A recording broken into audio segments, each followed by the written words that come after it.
ఈరోజు వీడియోలో నిధి సైట్లో మనకి ఏపీజేఎల్ఐకి సంబంధించి కొత్త అప్డేట్ అయితే వచ్చింది. అదేంటంటే ఏపీజేఎల్ఐకి సంబంధించి లోన్ అప్లికేషన్ని ఆన్లైన్లో ఎలా అప్లై చేయాలనే విషయం గురించి మనం ఈరోజు వీడియోలో మనం డిస్కస్ చేసుకుందాం. ముందు దానికి సంబంధించి గూగుల్ క్రోమ్లో నిధి apcfss.in టైప్ చేయగానే మనకు హోమ్ స్క్రీన్ ఇలా కనపడుతుంది. మన యొక్క లాగిన్ క్రెడెన్షియల్స్ ఏవైతే ఉన్నాయో వాటితో ముందుగా లాగిన్ అవ్వాలి. లాగిన్ యూజర్ ఐడి వచ్చేసరికి మన సిఎఫ్ఎంఎస్ ఐడి అది ఎంటర్ చేసిన తర్వాత మన యొక్క రిజిస్టర్ మొబైల్ నెంబర్కి ఓటీపీ వస్తుంది. ఓటీపీ ఎంటర్ చేసి ఆల్రెడీ ఇంతకుముందు క్రియేట్ చేసుకున్నటువంటి పాస్వర్డ్ ఏదైతే ఉందో ఆ పాస్వర్డ్ని ఎంటర్ చేసి గో మీద కొడితే మనం నిధి సైట్ ఏదైతే ఉందో దాని లోపలికి లాగిన్ అవ్వడం జరుగుతుంది. సైన్ ఇన్ అయిన తర్వాత మనకి డాష్బోర్డ్ తర్వాత ఉన్నటువంటి సెకండ్ టైల్ అయిన ఏపీజేఎల్ఐ ఏదైతే ఉందో దాన్ని మనం సెలెక్ట్ చేసుకోవాలి. సెలెక్ట్ చేసుకున్న తర్వాత మనకి దీనిలో ఏపీజేఎల్ఐ ఎంప్లాయీ ఈ యొక్క టైల్లో సెకండ్ ఆప్షన్ అయినటువంటి లోన్ అప్లికేషన్ అనే ఆప్షన్ ఏదైతే ఉందో దాన్ని మనం సెలెక్ట్ చేసుకుంటాం.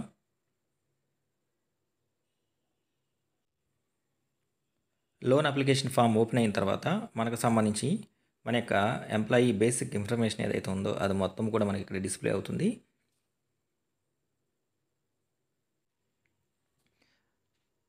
అలా పేజీని కొంచెం కిందకి స్క్రాల్ చేసుకుంటూ వెళ్తే చివరిలో మనకి లోన్ ఎలిజిబిలిటీ అని చెప్పేసి ఒక ఐకాన్ ఉంది. దాని కింద చెక్ ఎలిజిబిలిటీ అని చెప్పేసి ఒక ఆప్షన్ ఉంది. ఈ యొక్క చెక్ ఎలిజిబిలిటీ అనే ఆప్షన్ మీద మనం ప్రెస్ చేయాలి.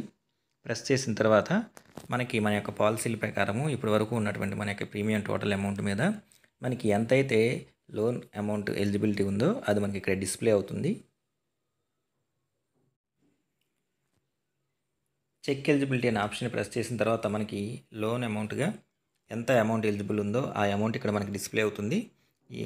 నెక్స్ట్ అలా కిందకి వెళ్తే previous loan recoveries or balances, ఇంతకుముందు మనం ఏపీజేఎల్ఐ లోన్ ఏమైనా తీసుకుని అవి కనుక కట్టకుండా ఉంటే వాటికి సంబంధించినటువంటి బ్యాలెన్స్, అట్లాగే ఇప్పుడు ప్రెజెంట్ మన నుంచి రికవరీస్ ఏవైతే ఉన్నాయో అవన్నీ కూడా ఇక్కడ డిస్ప్లే అవుతూ ఉంటాయి అన్నమాట.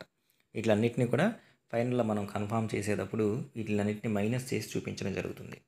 అదే ఏ బి ఇవన్నీ కూడా ప్రీవియస్లో మనం తీసుకుని లోన్ చెల్లించుకున్నవి ఏమన్నా ఉంటే అంటే ఇంకా పెండింగ్ కానీ ఎరియర్స్ కానీ ఉంటే లోన్ అమౌంట్ అప్లయింగ్ ఫర్, ఇప్పుడు మనం లోన్ అమౌంట్ ఏదైతే ఉందో అది దీనికి రెండు అవకాశాలు ఉన్నాయి. ఒకటి ఏంటంటే ద లోన్ రిక్వెస్ట్ ఏదైతే ఉందో అది as per request, as per eligibility select చేసుకుంటే పెయిన్ మనకి ఏదైతే టోటల్ అమౌంట్ ఎలిజిబిలిటీ అమౌంట్ ఉందో ఆ అమౌంట్ మొత్తం కూడా మనకి ఇక్కడ ఎలిజిబిలిటీ అమౌంట్ కనబడుతుంది అనమాట.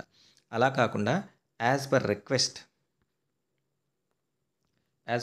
కనుక మనం సెలెక్ట్ చేసుకుంటే మనం ఎంతకైతే ఇప్పుడు డిజైర్ లోన్ అమౌంట్ మనకు ఉన్నటువంటి ఎలిజిబిలిటీ అమౌంట్లో ఇప్పుడు మనకి ఎంతైతే లోన్ అమౌంట్ కావాలి అనుకుంటున్నామో ఆ అమౌంట్ మాత్రమే మనం ఇక్కడ ఎంటర్ చేయాల్సి ఉంటుంది.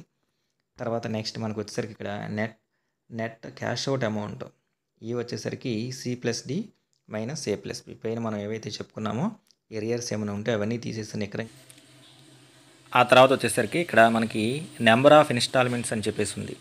అంటే మనం ఏదైతే లోన్ తీసుకుంటున్నామో అది ఎన్ని ఇన్స్టాల్మెంట్లో కట్టాలనుకుంటున్నామో ఆ నెంబర్ ఆఫ్ ఇన్స్టాల్మెంట్ని మనం ఇక్కడ సెలెక్ట్ చేసుకోవాలి. క్లిక్ చేస్తే మనకి ఇక్కడ ఇన్స్టాల్మెంట్స్ టెన్యూర్ కూడా వస్తుంది. దాన్ని బట్టి మనం టెన్యూర్ సెలెక్ట్ చేసుకోవచ్చు. నెంబర్ ఆఫ్ ఇన్స్టాల్మెంట్లు మనం సెలెక్ట్ చేసుకున్న తర్వాత మంత్లీ రికవరీ అని చెప్పేసి, అంటే మనకి లోన్ అమౌంట్ ఎంతైతే వస్తుందో దాని ప్రకారం ఇన్స్టాల్మెంట్లు సెట్ చేసుకున్న తర్వాత మంత్లీ ఈఎంఐ ఏదైతే ఉందో అది మనకి ఇక్కడ కనబడుతుంది అనమాట. అట్లాగే మనం తీసుకోబోయే లోన్ ఏదైతే ఉందో దాని మీద మొత్తం టోటల్ ఎంతైతే మనకి ఇంట్రెస్ట్ పడుతుందో ఆ ఇంట్రెస్ట్ అమౌంట్ కూడా మనకి ఇక్కడ కనబడుతుంది అనమాట. ఆ తర్వాత కింద డిక్లరేషన్ ఉంటుంది, చెక్ బాక్స్. ఆ డిక్లరేషన్ మనం సెలెక్ట్ చేసుకొని ఇక్కడికి వస్తే ఇక్కడ సేవ్ అని చెప్పేసి ఆప్షన్ ఉంది. ఈ యొక్క సేవ్ అనే ఆప్షన్ మీద మనం ప్రెస్ చేయాలి.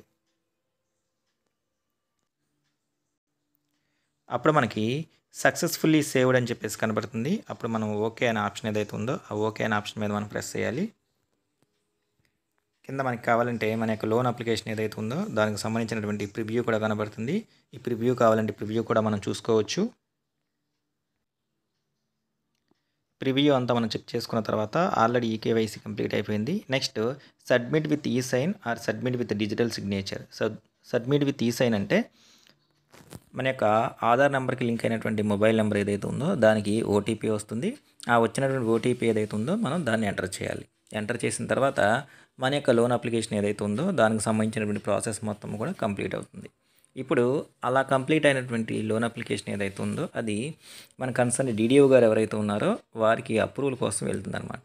డీడీఓ గారు కూడా వారికి వచ్చినటువంటి అప్లికేషన్ ఏదైతే ఉందో దాన్ని మొత్తాన్ని వెరిఫై చేసిన తర్వాత డీటెయిల్స్ అన్నీ కూడా కరెక్ట్గా ఉన్నాయంటే వారి యొక్క బయోమెట్రిక్ ఈ సైన్ ఏదైతే ఉందో దాని ద్వారా మన యొక్క లోన్ అప్లికేషన్ ఏదైతే ఉందో దాన్ని అప్రూవ్ చేయడం జరుగుతుంది. వన్స్ డీడీఓ గారు అప్రూవ్ చేసిన తర్వాత మన యొక్క లోన్ ఏదైతే ఉందో అది కన్సర్న్ ఏపీజీఎల్ఐ డిపార్ట్మెంట్కి వెళ్తుంది. ఈ విధంగా ఏపీజీఎల్ఐ సంబంధించినటువంటి లోన్ అప్లికేషన్ ఏదైతే ఉందో అది మనం నిధి పోర్టల్లో ఈ విధంగా అప్లై చేసుకోవచ్చు. ఎంప్లాయీస్ వారి యొక్క లాగిన్లో ఏపీజీఎల్ఐ లోన్కి అప్లై చేసిన తర్వాత దానికి సంబంధించినటువంటి అప్రూవల్ చేయడానికి టీడీఓ గారి యొక్క లాగిన్లో అప్రూవల్ కోసం అది మనకి అప్లికేషన్ రావడం జరుగుతుంది. ఆ వచ్చిన అప్లికేషన్ని డీడీఓ గారు ఎలా అప్రూవ్ చేయాలంటే డాష్బోర్డ్లో మనకి ఏపీజీఎల్ఐ అని చెప్పేసి ఉన్నటువంటి ఐకాన్ ఏదైతే ఉందో దాని మీద ప్రెస్ చేయాలి. ప్రెస్ చేసిన తర్వాత మనకి ఏపీజీఎల్ఐకి సంబంధించి ఏపీజీఎల్ఐ డీడీఓ యాక్టివిటీస్ అని చెప్పేసి ఒక కొత్త టైల్ ఉంది. దానిలో ఇప్పుడు మనం చూసేది లోన్ అప్లికేషన్కి సంబంధించి కాబట్టి లోన్ అప్లికేషన్స్ డీడీఓ అని చెప్పేసి ఆప్షన్ ఉంది. ఈ యొక్క ఆప్షన్ ఏదైతే ఉందో దాన్ని ప్రెస్ చేసి దానిలో కన్సర్న్డ్ డీడీఓ పరిధిలో ఉన్నటువంటి ఎంప్లాయీస్ ఎవరైతే లోన్కి అప్లై చేసుకున్నారో ఆ వచ్చినటువంటి అప్లికేషన్స్ ఏవైతే ఉన్నాయో వాటిని ఓపెన్ చేసి డీటెయిల్స్ మొత్తం చెక్ చేసి ఈ సైన్ ద్వారా కన్సర్న్ డీడీఓ గారు ఎవరైతే ఉన్నారో వారు ఎంప్లాయీకి సంబంధించినటువంటి ఏపీజీఎల్ఐ లోన్ అప్లికేషన్ని యాక్సెప్ట్ చేయాల్సి ఉంటుంది. ఇలా యాక్సెప్ట్ చేసిన తర్వాత అది మనకి పైకి ఏపీజీఎల్ఐ సైట్కి వెళ్ళడం జరుగుతుంది అనమాట. సో ఈ విధంగా డీడీఓ ఎవరైతే ఉన్నారో వారికి వచ్చినటువంటి వాళ్ళ ఎంప్లాయీస్ ఎవరైతే ఉన్నారో వారికి సంబంధించినటువంటి లోన్ అప్లికేషన్ని బయోమెట్రిక్ ద్వారా యాక్సెప్ట్ చేయాలి.